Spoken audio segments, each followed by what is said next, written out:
Good afternoon and welcome to CenterVision Leadership Foundation's Tuesdays at 2.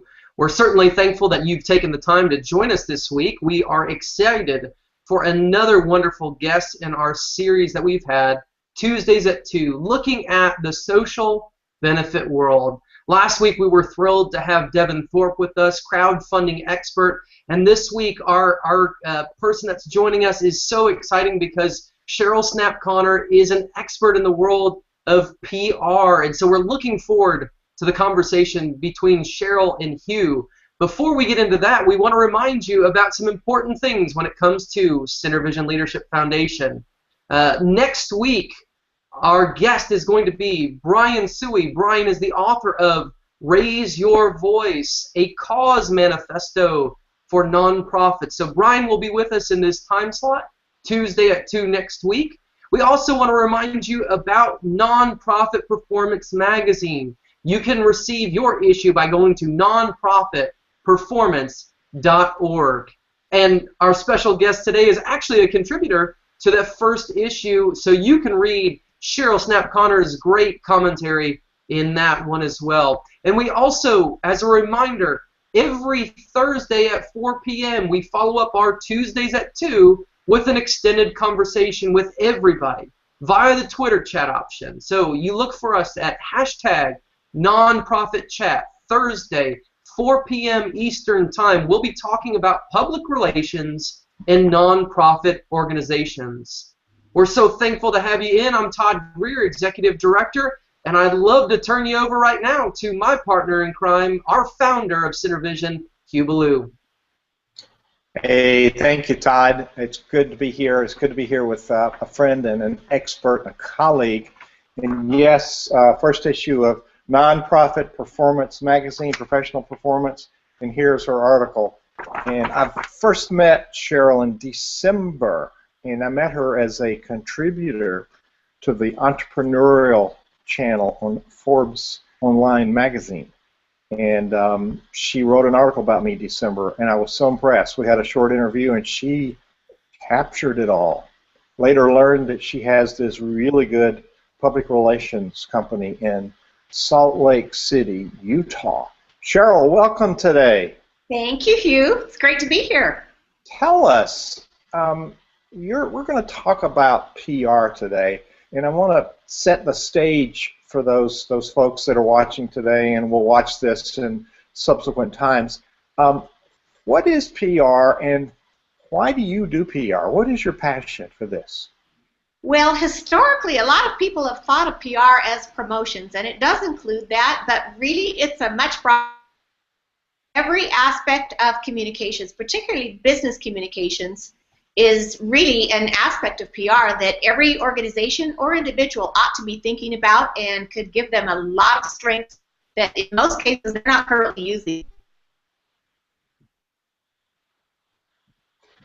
Not using to their current capabilities. Everybody could be doing more than they're currently doing. So we love to talk about it and give people advice on how they could be doing more than they're currently doing. Every now and then we're having a bandwidth issue and I'm missing a word. And it's just the curses of technology. Technology is great when it works. When it works. Yeah. So if I ask you to come back and repeat a phrase or something, please forgive me. I want to make sure that we don't miss out of one thing. So PR is not just promotion.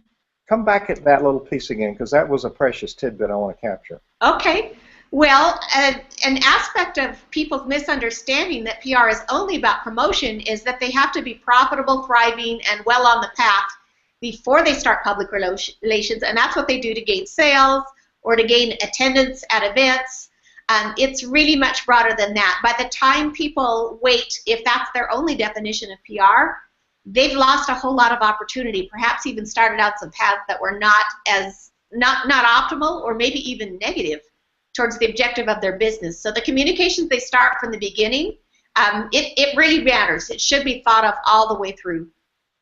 I'm sure people that are watching this are wondering, why is Cheryl Snapp Conner qualified to talk about PR? What do you know about PR? What do I know about PR? What makes you, I know you're good at it, but what makes you good at it? I've earned every one of my gray hairs. Whether you're seeing them in this resolution or not, I've earned them all. I've worked in public relations since the beginning days of Novell, actually, technology company. Wow. So I was the lead PR resource for that company, served as PR manager. I was actually hired as a writer, promoted within 90 days to head that whole department, and headed Novell's public relations through the era that that company became prominent, made 4 acquisitions, had its IPO, and then when I left Novell, I actually continued to work with the company and many others in tech. So that was an entirely different challenge. It was the aspect of helping companies who were not in a market-leading position to become known, to become relevant, to even get off the ground. So it was the opposite set of challenges that we had there. And in the time since, I've worked, and my organization has worked, with every size organization in between, individuals, authors, speakers, up to Fortune 500 organizations. Every communications challenge you could think of, we've probably dealt with it at least a few times by now. And I'll bet you every organization is unique, it has its differences. I probably bet there's some constant principles that would apply to folks. And our audience today are, well, there might be business people on nonprofit and church boards, but we have church and synagogue leaders, and we have community organizations and nonprofits. Why is PR important? And we're giving this a title of social benefit because nonprofit is kind of a lie. We encourage people to make profit in these enterprises because that's how we do our work. We need some cash flow to do the good work. But people in this social benefit world, why is PR important in this world? Well, nothing happens until somebody communicates an idea worth sharing and then shares it.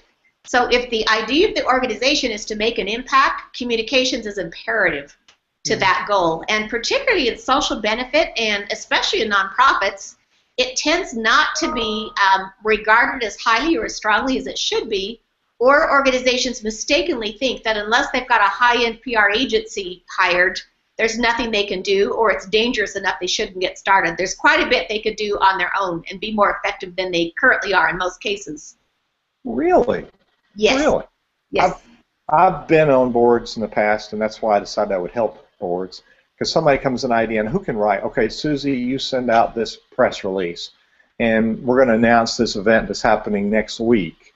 What's wrong with that scenario? It's a one-off, and it's 1 week away. What's wrong with that scenario? Well, you should have started far sooner, and in honesty, all the mechanisms at your disposal for getting somebody aligned to attend an event, probably the press release is the worst aspect of that. If you think about what goes into a press release, it's evergreen.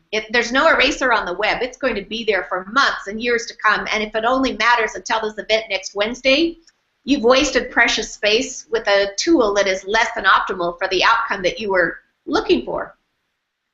So honestly, even if it's a webinar, sometimes it's tempting to put up a press release that says, come hear about how to run a business like Steve Jobs. Well, that's going to be interesting forever, but make certain you've thought through the people who are going to be seeing that announcement months and months after this session has taken place. What's in it for them? How can you point them to the content? And if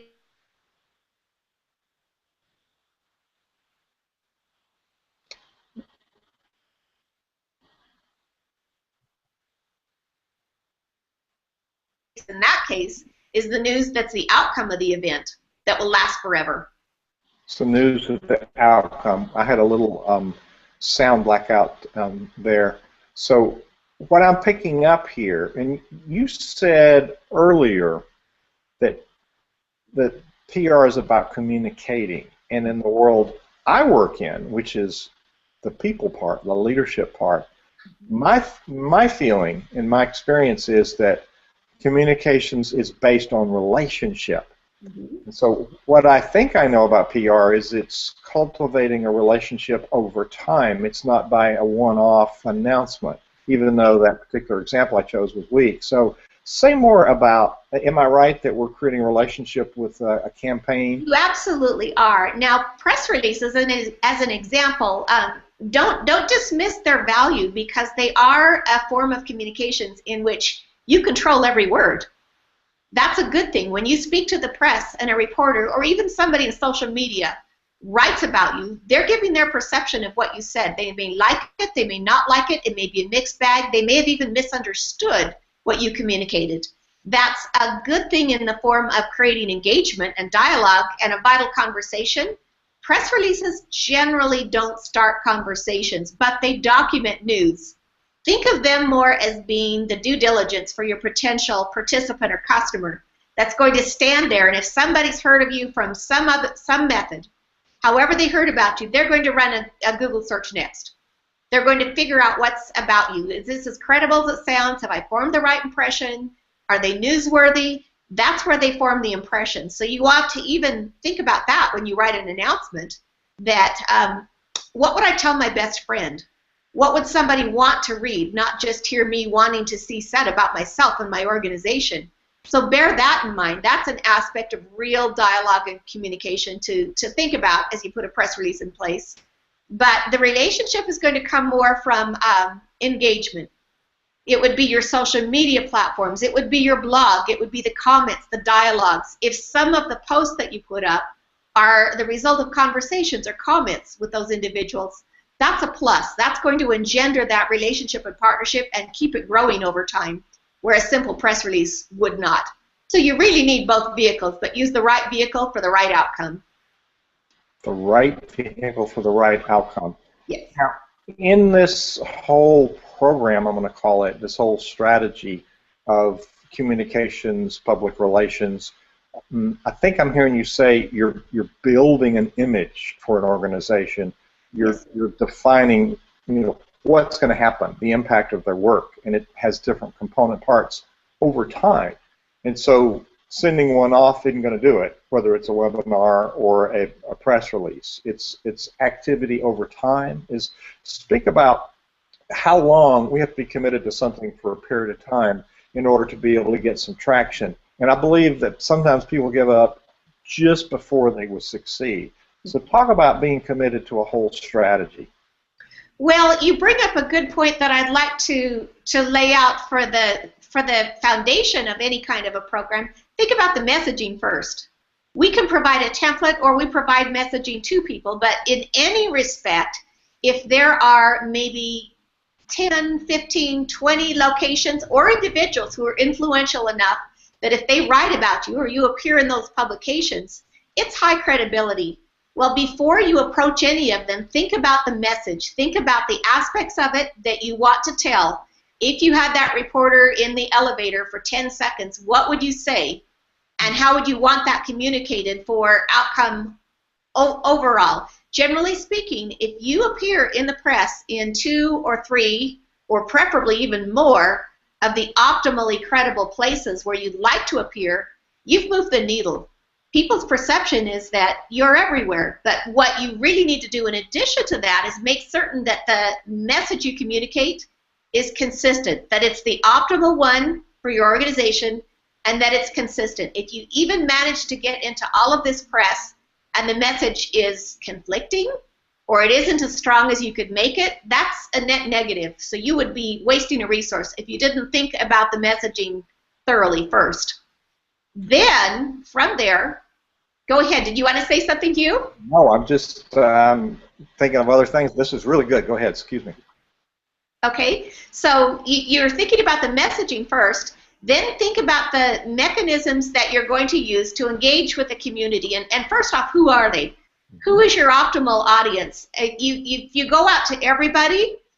You've got a big task at hand, and it's going to be less optimal than if you figure out where are the sectors of people who most care about the message, the community, the alignment that you have. Reach to those pockets and those communities first. Figure out where they communicate, how they like to be communicated with. For example, if it's truck drivers, maybe they don't even have email. What publications do they read? Maybe there aren't any. If they're not on social media, what are you going to do? It may come down to needing to send them something physical in the mail. Think about what would drive them, what would inspire them, what would help them, what's the kind of information they genuinely want to receive that would teach them something new or give them an insight. That's your first ticket. And then as you send or decide whatever these mechanisms are, they've got a call to action or a way for people to communicate back to you. And then really do it. Don't leave that as an open-ended invitation and not follow through. Truly engage with these individuals and let their responses and their dialogue really help to dictate what it is that you do. Make certain that you're answering their needs, their interests, their concerns. And now you've got a relationship over time. Incredibly, we have clients who feel like if I get tier 1 press within 3 weeks of my product's appearance, that should be it. My job should be done. It should generate all kinds of traffic to my site. That converts. That's your job. That isn't the job of PR, but PR certainly is the credibility and the opening of that window and opportunity to get the longer-term relationship in place. Long-term relationship. Yes. And based on value. I've heard so many nuggets in there. One that kind of went by quickly was you had 10 seconds in the elevator with a reporter. What would you say? And I remember the old days, I took a press release down in the St. Pete Times in Florida. I had an event, and the guy said, you know, there's a problem with the ending of this. I said, what do you mean there's a problem with the ending? And he said, it's too far from the beginning. So we don't need to tell people everything. And one of the points in what you said is to key in on an essential message. You want to say a little more about that piece? Because we tend to want to bury people with everything, and maybe everything gets lost and they just put it aside. Well, yes, you do. You bury people with everything, and we really, really tend to do too much self-promotion. That's not interesting to the reader, and that's a form of burying them too. For example, when you send a press release, how would a reporter write this message? It would be very black and white, just the facts.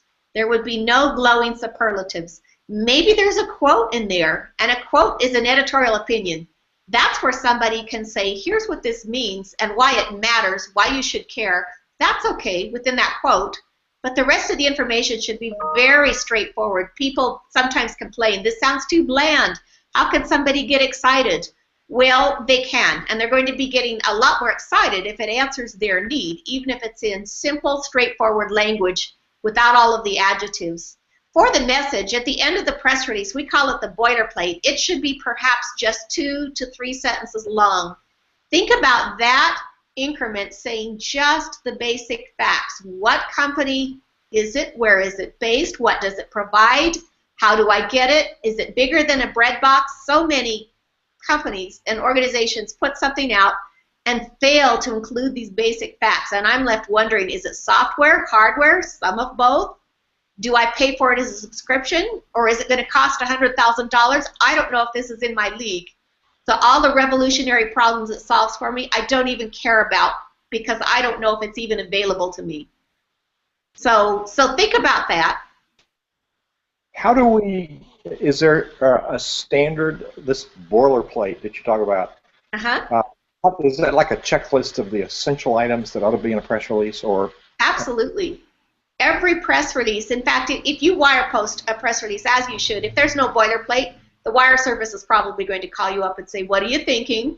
Make certain you've included this. They may call it just the basic information at the end that tells people about your organization and how they're going to reach you, how can they follow up. But think about in that 2 or 3 sentences, one sentence just says in black and white terms, what is it? What problem does it solve? How do I get it? The second sentence might give you a global view that says, taken to its grandest fruition, how might the world be different as the result of this solution? And what is its promise? What's its longer-term value proposition? That's not over-promising. It's telling somebody what your vision is for what this could mean, what you hope that it will mean over time. And that's fair now that you've straightforwardly told somebody, what is it? And how do I get it? How can I find out more information? And that's what you call the boilerplate. A boilerplate. And that goes at the end? At the end. What goes at the beginning? Well, you should try to tell within that very first several sentences of the press release who, what, when, where, why, and who cares. So, and that's a lot to accomplish. The ideal first sentence in a press release is 24 words. That's not very many. And that 24 words includes the name of the company and maybe a little descriptor about what the company is. So that's an awful lot to accomplish very quickly. But think about this. While it's a great thing that SEO and PR have somewhat converged, you need to write a press release through SEO eyes and glasses. The most valuable SEO space in that press release is the headline, the subhead, and the first 149 characters, that first sentence in there. So the keywords should be in there. Their company name should be in there. Sometimes people forget. Think about the fact that the headline of that press release, once it fits in a Google search result box, you've got 64 characters. Within that much space, you need to give the company name, the keywords, what it is that you do, and have it be compelling enough that people know if they want to click in there and read it further or not. That's a task. That's a lot to accomplish. Whoa. Yeah. Whoa. Earlier you mentioned the idea of moving the needle. A question comes up from one of our viewers, and they said, given what you're talking about, what is an example of somebody who's moving the needle, okay, who's moved the needle, and then also what would that look like? How would you craft that impactful message within a nonprofit? Okay. Well, think about the biggest goal that your organization has. And in the terms of business leader Clayton Christensen, what is the job we are hiring this PR to do? If our dreams came true, how would PR help to advance this company's mission and challenge? What is it that you are trying to do as an organization? And currently, what are your biggest barriers to it? Those are always questions that we as a PR team ask, or a PR team should ask, before they talk about getting you visibility in front of the press. What's your business's goal, and how are you hoping PR will help you accomplish that goal? So it might be that if we are working to make a change in a certain sector, that we can point to measurable, easily found evidence that this is the case, and that we are the ones poised to accomplish this goal, and that we are accomplishing it. That might be in the size of the community that's activated with you. It might be in terms of revenue goals that allow you to accomplish certain mission and goals of your organization, such as constructing a new facility or building. How far you get along that path might be a goal that you want to move the needle on, and how many people engage and how quickly. There are all kinds of metrics that we can look at, the number of repostings of a release, all kinds of things that help to measure, are we effective or ineffective? Ultimately, it's going to be, though, the success of your organization. And are those metrics something you have in mind when you design a PR campaign? Generally so. And there may be varying kinds of metrics that matter most to the organization, and we really try to ascertain what they are and give some good counsel before we ever begin. For some organizations, for example, a mortgage company that survived the economic meltdown miraculously and is growing and thriving again, for that organization, it's getting the right message out to enough viewers that we could justify the program's budget in metrics such as equivalent ad value. That's not one of my favorite metrics, but it's one that we sometimes use. That if the space that we obtain in the various publications or programs were purchased as ad space, what would the cost be? And how have we accomplished that goal more economically and more broadly and better through editorial earned media content? So that's one metric. If you're fundraising, are you reaching your goal, and do you have enough participants involved to reach that goal? That might be another metric. If it's just a straightforward press release, did it get enough repostings and engagement, and how many publications have looked at it and maybe reacted as a result? That might be a metric that we look at, but it just depends on the organization and the goals, and we will always make recommendations for the good and better ways to measure the result of your actions. You've spent a lifetime developing this expertise and knowledge base, and I'm sure you've had to update it as as systems have changed. You probably started before we had so much internet, although very not much before that, because you're not as old as I am. go back to when you were talking about creating the keywords and the headlines, and there's probably one person in the world that doesn't know what SEO means, and they're probably listening to this. They probably have a typewriter. So give us a little more nuance on that. Fill in the blanks a little bit about what SEO is and why it's important in this area. So search engine optimization, SEO, is a science that really, really matters to organizations, because anything that you're doing online is going to be more effective by virtue of the fact that it's easily found and that it rises to the top of the search results. Now, an aspect of search engine optimization, or SEO as it's called, is Google AdWords. So when you see the ads that pop up along the side of any search result page, that result is called pay-per-click advertising, and it goes along sometimes with a program that you engender. It just depends on the nature of your company and the goal. For some companies, that's highly effective. For others, it really doesn't matter much. But regardless, for every company, the higher you appear in the main search results of a page, and the more accurate and thorough your message is in those appearances, the more compelling. That's something that's really a high goal of public relations. If people find you, that main part of the search result page is high credibility.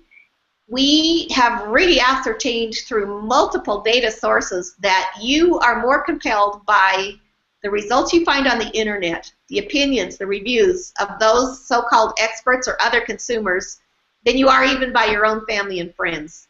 So that evidence needs to be out there, and it needs to be compelling and accurate when it appears. So, for example, if you, Hugh Ballou, are a contributor and a columnist on topics that pertain to the goals of your organization, how easily found are you?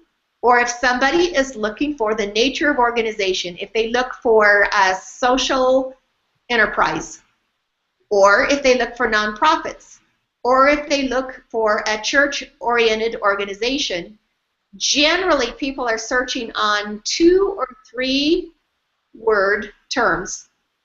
And Google has gotten savvy. Google's gotten smart about that.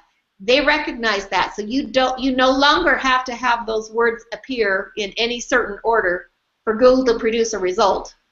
And it used to be that you would want to try to tag those words and point them back to your website. Even that has changed over time. And you're right, Hugh. The rules are changing every day. Now those are somewhat viewed as gratuitous links. And really, Google only wants to see now anchor links. The name of your company, link to the homepage of that website is okay.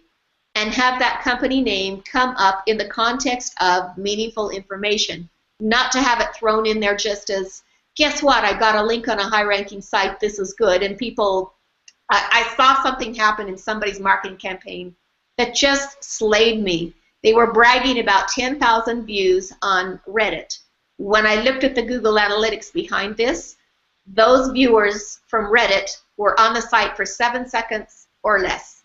Obviously, they've been tricked. They landed, sure enough, those are counts, but not counts that pertain to anything that advanced that company. So through another source, there were maybe 3,600 people that arrived on that company's website, but they were people who stayed for 2.5 minutes. So they actually knew why they were there, and there was information they wanted to receive and examine and consider and go through multiple pages once they arrived.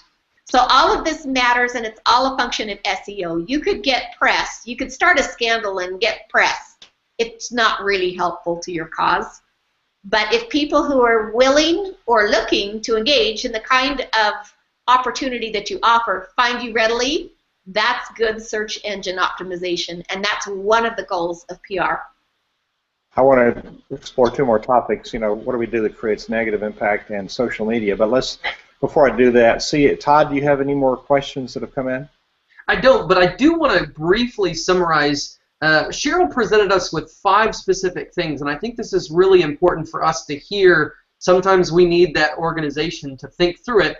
You talked about messaging, mechanisms, audience, specifically how does that audience communicate, a call to action, and follow through. That's really important for us to think about, because we generally think about a one-off, as Hugh mentioned, or even a scatter approach to our PR. But it's important for these things to be working together with an organizational strategy. So I really just wanted to come back to that and make sure that everybody's understanding that framework that Cheryl's laid out for us.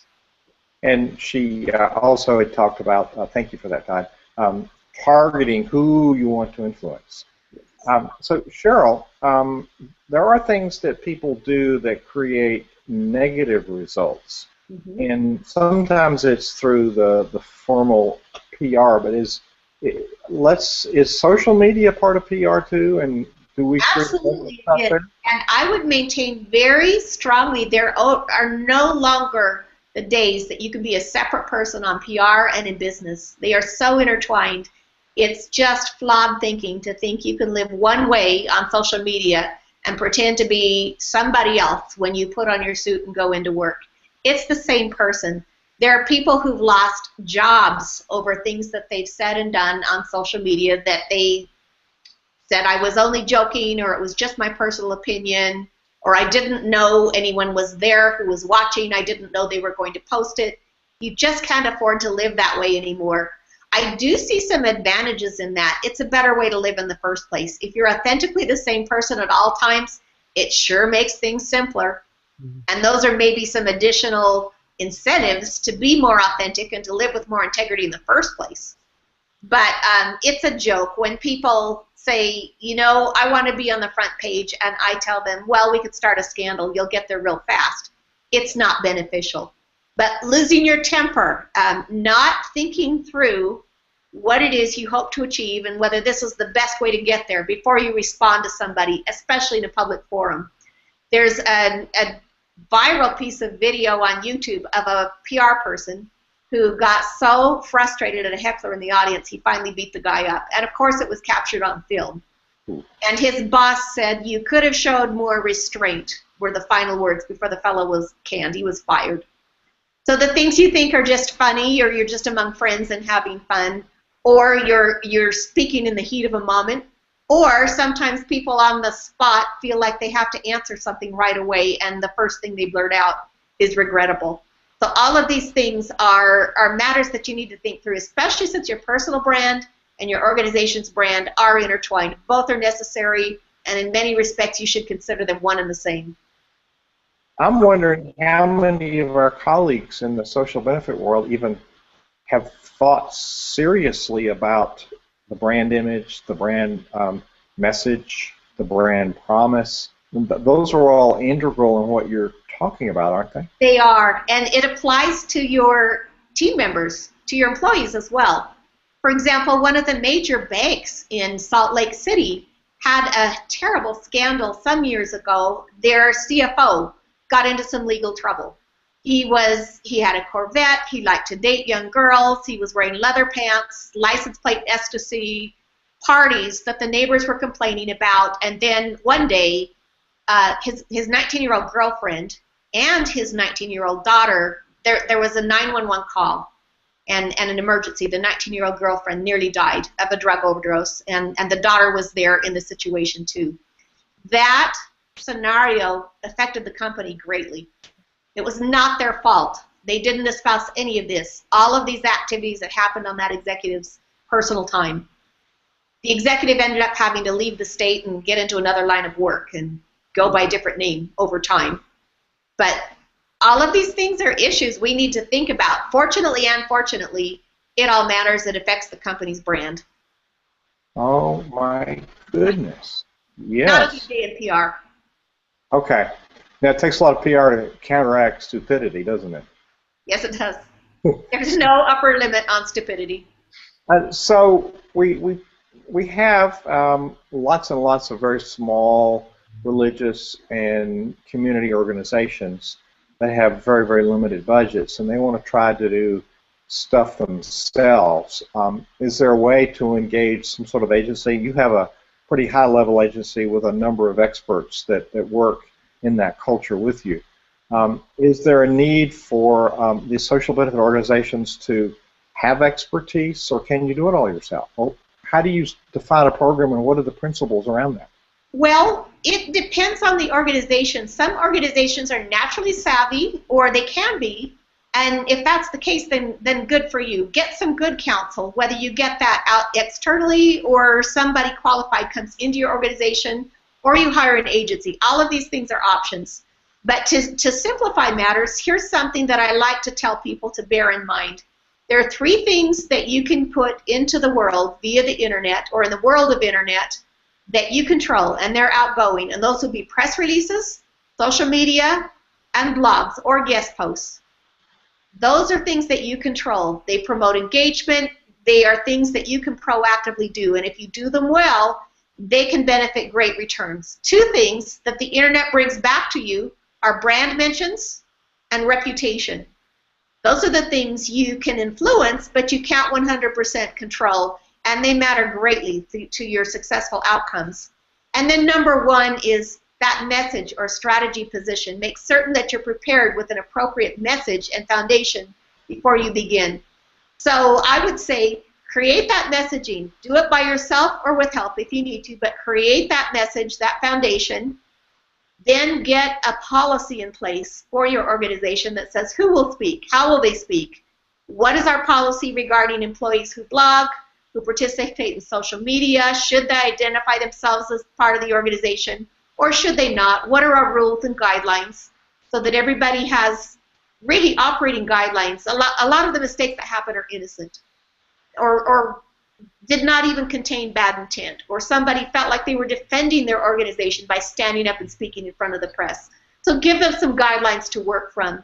And from there, if you have enough initiative and good skill within your organization, go for it. Do it within your organization and just use outside counsel as sparingly as you need to, maybe by the hour.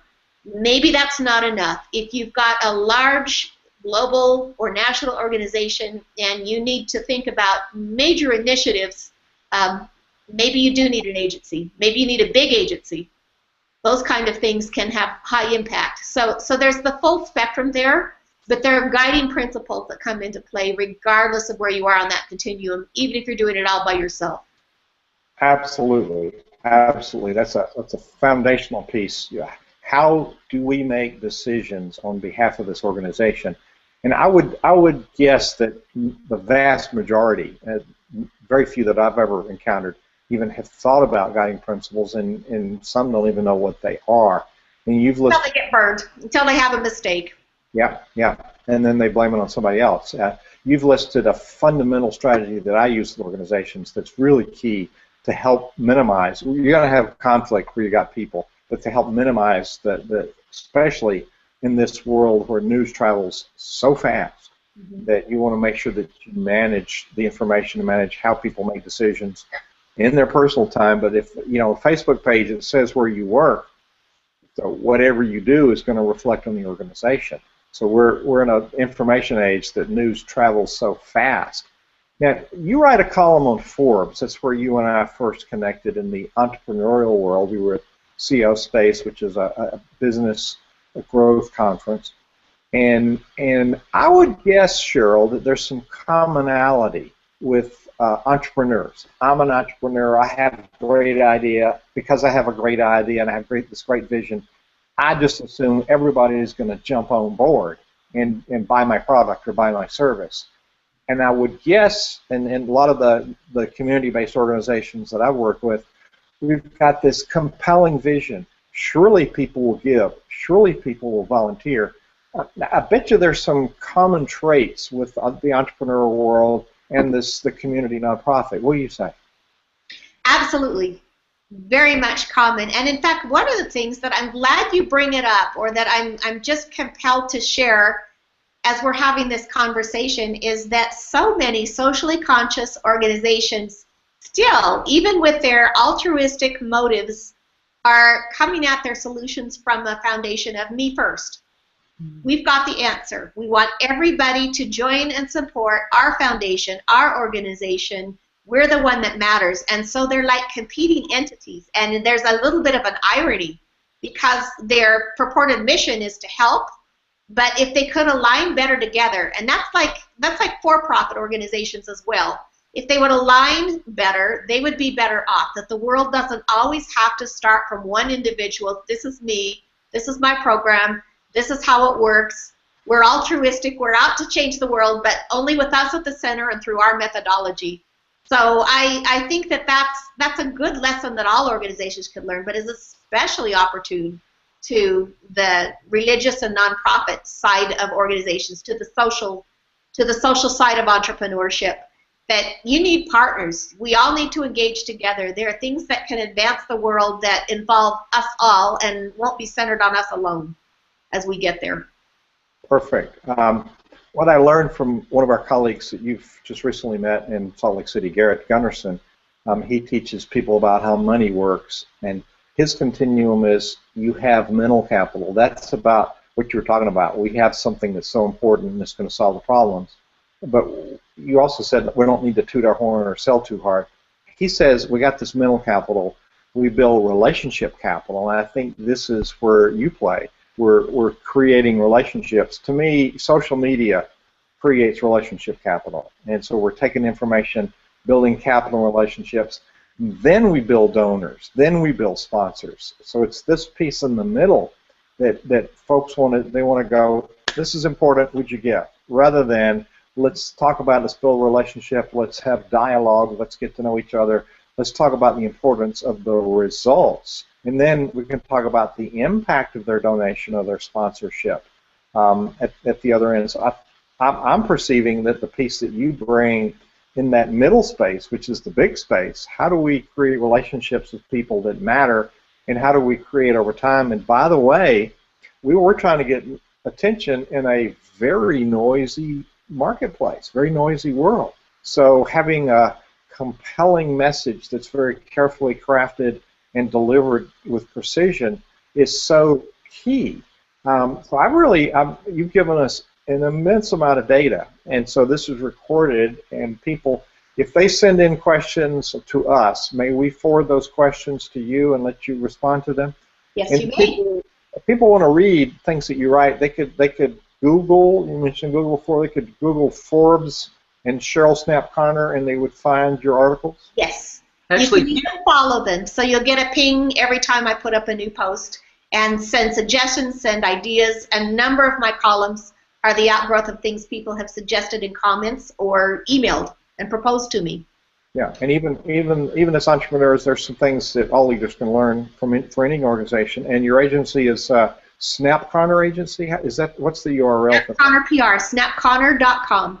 Snappconner.com, and there are things they can learn about you. Yes. And I'm going to throw it back to Todd here to close us out. Before that, what's a tip or a thought that you would like to leave people with? What final thought you want to give people as we finish this? Well, one of my very favorite thoughts is, it was said to me by an individual I found highly inspiring. He has passed away now, but the wheelchair athlete Kurt Brinkman. I had the honor of getting to write his life story with him, which he published in a book.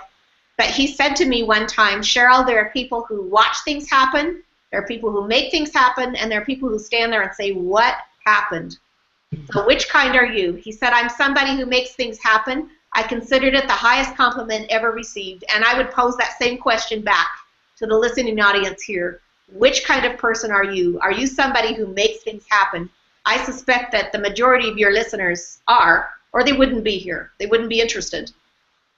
Absolutely, and getting to know you over the last 8-9 months, you are indeed a person who makes things happen. So when you say it's going to happen, I learned that get out of her way. She's going to make it happen. So thank you so much. This is such a rich content that you've given us today. So many good ideas. Thank you so much. I know we could probably talk for days on this topic. And probably we will, but we won't subject your audience to that. Right now my brain's full. This is great stuff. And so I'm going to take it back to Todd and let him close us out today. Thank you, Cheryl. Thanks, Cheryl. Thanks, you. If you would like to connect with Cheryl, if you'd like to follow her, you can follow her on Twitter at Cheryl Snapp.